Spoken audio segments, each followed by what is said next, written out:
Over 4 million Kenyans face starvation due to the ongoing drought, with counties forced to prioritize drought mitigation programs.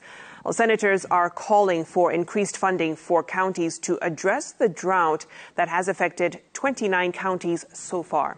Isiolo Governor Abdi Guyo says a huge chunk of the county's budget will be spent on supplying relief food and water to affected families and has stopped development projects to focus on drought mitigation. Serafina Cheng now reports. Operations in Isiolo County have been paralyzed, with Governor Abdi Guyo saying that key projects have been set aside in favor of drought mitigation. As a county government, we will suspend all projects because our priority now is to safeguard the lives of our people and their animals, because that's our priority. You cannot do development when people are dying. In Mandera County, the governor has announced that a huge chunk of the budget will be spent on supplying relief food and water to affected families. There is a need to take urgent contingency measures, including water supply to schools and contemplating food supply to 41 boarding schools and over 300 child ECD centers in our county. Senators weighed in on a motion tabled by Mandera Senator Mohamed Mali Mohamed, detailing the devastating impact of the dry spell. The situation in Mandera County, where I represent, is not any better. Over 400,000 households are in dire need of nutrition and food support. An estimated 200,000 is experiencing severe food insecurity, while around 100,000 are likely to suffer from acute malnutrition by the end of 2022. The affected households lack basic necessities as their support has been wiped out in terms of livestock numbers. Mr. Speaker, I have been in this house for 15 years. And every year, Mr. Speaker, from 2007, these motions are being moved in the other house.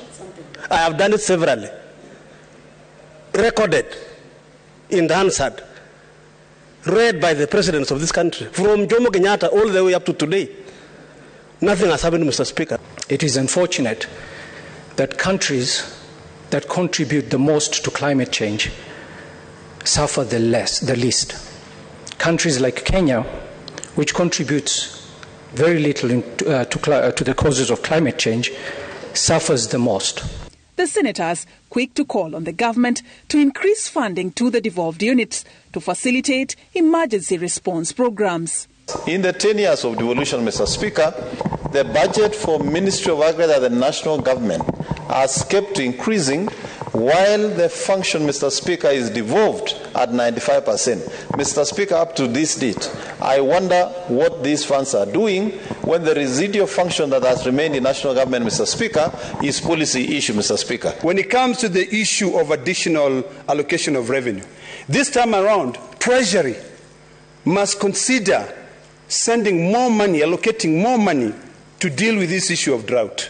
The senators were, however, warning the county bosses against misappropriation of funds allocated for emergency response. Kwa sababu hiki kinaweza kuwa ni kisingizio cha magavana kupata njia ya kutumia hela na kuweza kujitajirisha na hela zetu. Kwa hivyo tuwaambie tuko macho, tuko chonjo, tuko gangari na tutaangalia. 6 more counties joined the list of counties in the red zone this week, bringing the total number of counties severely affected to 29. The government established a command center at the National Cereals and Produce Board to manage distribution of food supplies. Safin Aching Oma, Citizen TV.